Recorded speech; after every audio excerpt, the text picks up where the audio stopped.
নমস্কাৰ বন্ধু বান্ধৱীসকল, TET academy চেনেলটো আপোনালোকক স্বাগতম জনাইছোঁ। আজি আমি চেণ্টেন্সৰ কাইণ্ডছ অফ চেণ্টেন্সৰ আমি আলোচনা কৰিম। আপোনালোকে জানে যে গঠন আৰু প্ৰয়োগ অনুসৰি চেণ্টেন্সৰ ভাগটো বেলেগ বেলেগ। তো আমি আচলতে আজি গঠন অনুসৰি চেণ্টেন্সৰ ভাগকেইটা আলোচনা কৰিম। গঠন অনুসৰি চেণ্টেন্সৰ ভাগ তিনিটা: চিম্পল, কম্পাউণ্ড, কমপ্লেক্স। এতিয়া বন্ধুসকল, আমি এই সাবৱৰ্ড, কোঅৰ্ডিনেট, ক্লজ এইগিলা আমি আলোচনা নকৰোঁ। আমি কেনেকেনো চিম্পল, কম্পাউণ্ড, কমপ্লেক্স এই তিনিটা বাছি উলিয়াব পাৰিম সেই বিষয়েহে আলোচনা কৰিম। টেটৰ লগত জড়িত না, আমি ইয়াৰ ওপৰত কিবা গৱেষণা কৰিম, তাৰ কাৰণে আমাৰ ডিটেইলছ জানিব নালাগে।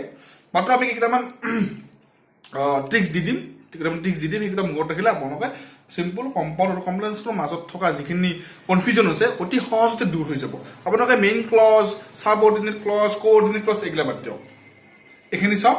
প্ৰথম কথা চিম্পল চেণ্টেন্সত, চিম্পল যিটো চেণ্টেন্স হ'ব, ওৱান ইনফৰমেশ্যন, মাত্ৰ এটাই ইনফৰমেশ্যন থাকিব। এটাই ইনফৰমেশ্যন, ধৰা হ'ল the boy goes to school, এটা ইনফৰমেশ্যন। ইয়াত দুটা কথা নাই, এটাই তথ্য দিয়া আছে যে ল'ৰাজনে স্কুললৈ গৈছে, ইয়াত দুটা কথা নাই। First simple, one information. One information হ'লেই চিম্পল। আপোনালোকে সদায় মনত থাকিব, যেতিয়াই এটা তথ্য দিয়া থাকিব বা এটা কথা কৈ থাকিব বা এটা বিষয়ৰ ওপৰত আলোচনা কৰিব, তেতিয়া হ'ব চিম্পল চেণ্টেন্স। আপোনালোকে মনত ৰাখিব এইটো হ'ব simple sentence. The boy goes to school, বা আমি আৰু দিব পাৰোঁ যে আই ন' দ্য মেন, মই মানুহজনক জানো। বছ, মানুহজনে জানো, এটাই কথা কোৱা আছে ইয়াতে, এটাই ইনফৰমেশ্যন আমাক দিয়া আছে। বা আমি এনেকে দিব পাৰোঁ যে উই লিভ ইন আছাম, এটাই তথ্য দিয়া আছে ইয়াতে। বা উই ফেল্ট হেপি, আমি সুখী অনুভৱ কৰিছিলোঁ, এটাই দিয়া আছে।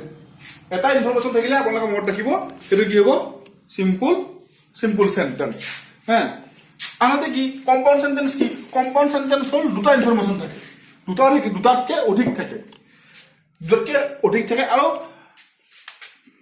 এই ইনফৰমেশ্যন কেইটা এটা আনটোৰ ওপৰত নিৰ্ভৰ নকৰে। কেনেকে? এটা আনটোৰ ওপৰত নিৰ্ভৰ নকৰে, সেইটো মনত ৰাখিলে হ'ব। ধৰা হওক, কি কৈছোঁ আমি, এটা আছে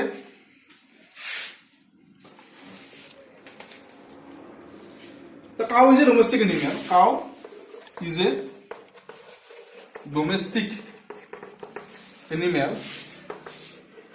but lion is a wild animal. Lion is a wild animal. Lion is a wild animal. এইটো সব ইয়াতে দুটা ইনফৰমেশ্যন আছে। গৰু হৈছে পোহনীয়া জন্তু আৰু সিংহ হৈছে বননীয়া জন্তু। এই দুটা ইনফৰমেশ্যন দিয়া আছে আমাক। দুটা ইনফৰমেশ্যন যদি আমি ভাগ কৰোঁ, আৰু এন দি আমাক কি কৰিছে, কনজাংচন এন দি আমাক দুটাকে সংযোগ কৰিছে, দুটা ক্লজ। যদি আমি এই ক্লজটো উঠাই আনো, এই ইনফৰমেশ্যনটো উঠাই লৈ আহিলোঁ, এই ইনফৰমেশ্যন উঠাই আহিলোঁ, কিবা এই দুটাৰ মাজত অৰ্থৰ কিবা সেই হ'ব নেকি, প্ৰভাৱ পৰিব নেকি? Cow is a domestic animal নপৰে। তো আমি কম্পাউণ্ড চেণ্টেন্সৰ এই ক্লজ পৰা যদি উঠাই আনো, ভাগ কৰি দিওঁ, পৃথক কৰোঁ, বা এটা আনটোৰ পৰা আমি কাঢ়ি লৈ আহোঁ, তেতিয়াহ'লে এই ক্লজ দুটাৰ ওপৰত বা এই অংশ দুটাৰ ওপৰত কোনো ধৰণৰ অৰ্থৰ প্ৰভাৱ নপৰে। তেতিয়া হ'ব কম্পাউণ্ড চেণ্টেন্স। সেইটোৱে আৰু cow is a domestic animal আপুনি ভাগ কৰি আনক, গৰু পোহনীয়া জন্তু হৈ থাকিব। Lion is a wild animal, ভাগ কৰি আনক, থাকি গ'ল এইটো। তো এই বাপটেদি ইয়াক সংযোগে কৰিছোঁ আমি, ক্লজ দুটা বাকেদি সংযোগে কৰিছোঁ। তো ইনফৰমেশ্যন দুটা আমি সংযোগ কৰিছোঁ বাটেদি, কিন্তু ইনফৰমেশ্যন দুটা সংযোগ কৰাৰ বাটেদি অৰ্থ এইটোৱে নহয় যে এটাই আনটোৰ ওপৰত নিৰ্ভৰ কৰিছে, এটাই আনটোৰ ওপৰত নিৰ্ভৰ কৰা নাই।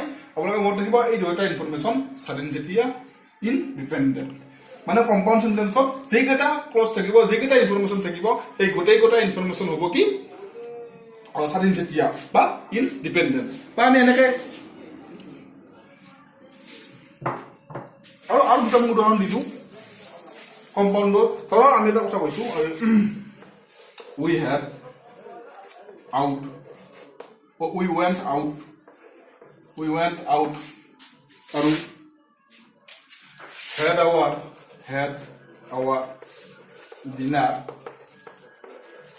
and came home at 9 o'clock এইটো চাবা এইটো কি হ'ব পাৰে এইটো কম্পাউণ্ড সেন্টেন্স কেনেকে চাবা উই ওয়েন্ট আউট আসলতে এটি তিনটা ইনফরমেশন আছে তিনটা ইনফরমেশন আমি লগ লগ দিছো কেনেকে we went out we had our dinner আৰু আছে we came we had we came home এইটো এই তিনটা যেতিয়া আমি ভাগ ভাগ কৰি দিলে এনেকে ভাগ কৰিব লাগিব আমি বাহিৰলৈ গৈছিলো ভাত খালো আৰু ঘূৰি আহিলো আসলে এই তিনটা বাক্যটো এই তিনটা ক্লজটো যেতিয়া এই তিনটা ইনফরমেশন আমি যে লগ কৰিম লগ কৰিলে এনেকুৱা হ'ব কাৰণ আমি কে মতে ওইটো যেহেতু একে সাবজেক্টটো উঠি যাব তিনটা যদি আমি ভাগ কৰি দিলো সেন্টেন্সৰ পৰা কিবা প্ৰভাৱ পৰিছে নেকি এটা আন্তৰৰ ওপৰত কোনো ধৰণৰ প্ৰভাৱ পৰা নাই সাধাৰণ যেতিয়া তিনটা তো সাধাৰণ যেতিয়া হল লগে এইটো হৈ যাব কম্পাউণ্ড সেন্টেন্স আমি ইয়াক মাত্ৰ এনেদি আমি কি কৰিছো সংযোগহে কৰিছো কিন্তু সংযোগ কৰাতে এটা আন্তৰৰ কোনো প্ৰভাৱ পৰা নাই আৰু ভাগ কৰাতে এটা আন্তৰ কোনো প্ৰভাৱ পৰা নাই পাই কি লিখিব পাৰো এটা ধৰা Raju will come Roman will come এই বাক্য দুটা সিম্পল সেন্টেন্স এই দুটা কি কম্পাউণ্ড কৰাৰ লগে লগে কি হ'ব Raju and Roman will come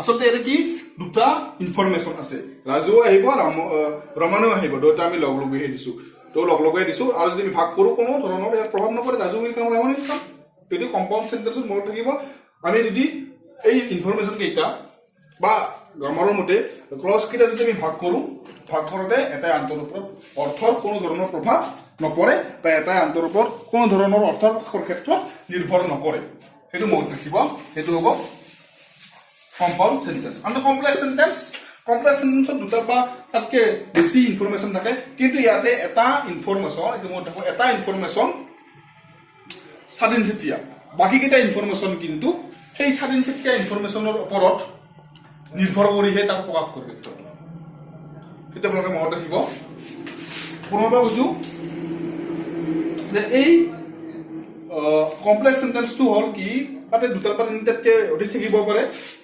information কিন্তু এটা ইনফৰমেশনে স্বাধীন যেতিয়া বাকি কেইটা ইনফৰমেশন আপুনি ইনফৰমেশনটো কথা ক'ব যাওঁতে সেই স্বাধীন যেতিয়া ইনফৰমেশনটোৰ ওপৰত সহায় ল'ব লাগিব ধৰা মই এটা কৈছো the boy who stood first is my cousin the boy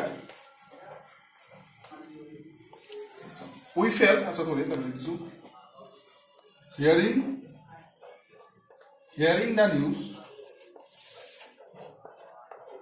we felt happy দুটা ইনফরমেশন আছে কিন্তু ইয়াতে এটা ইনফরমেশন হল বাতৰিটো শুনা কথা কৈছে আৰু এটা কি অনুভৱ কৰা কথা কৈছে সুখী অনুভৱ কৰা কথা কৈছে কিন্তু ইয়াতে আমি যদি চাওঁ এই সুখী অনুভৱ কৰাটো উই ফেল্ট হেপি এই বাক্যটো এই ক্লজটো বা এই ইনফৰমেশনটো আমি উল্লেখ কৰোতে আমি তাৰ সহায় ল'ব লগা হোৱা নাই একেবাৰে উই ফেল্ট হেপি আমি ভাগ কৰি আমি দিব পাৰো অৰ্থৰ কোনো প্ৰভাৱ নপৰে ভাগ কৰিব পাৰো আমি অনুভৱ কৰিছিলো আমি সুখী অনুভৱ কৰিছিলো কিন্তু হিয়াৰিং দা নিউজ বাক্যটো শুনি বাতৰিটো শুনি বুলি কোৱাৰ লগে লগে ইয়াতে বাক্যটো কমপ্লিট হোৱা নাই ইয়াক যে ভাগ কৰি আনো কমপ্লিট হোৱা নাই এই বাক্যটো কমপ্লিট হ'ব লাগিলে এই ক্লজটো এই ইনফরমেশনটো কমপ্লিট হ'ব লাগিলে আমি কাৰ সহায় ল'ব লাগিব উই ফেল্ট হেপিৰ সহায় ল'ব লাগিব তো hearing the news we felt happy এই হিয়াৰিং দা নিউজটো হ'ব ডিপেন্ডেন্ট আৰু উই ফেল্ট হেপিটো হ'ব ইনডিপেন্ডেন্ট তাৰমানে ইয়াতে ক'লো এটা ইনফৰমেশন স্বাধীন যেতিয়া থাকিব বাকি কেইটা ইনফৰমেশন থাকিব তাৰ ওপৰত নিৰ্ভৰ কৰে বা এনেকৈ দিব পাৰো I know the man who came yesterday.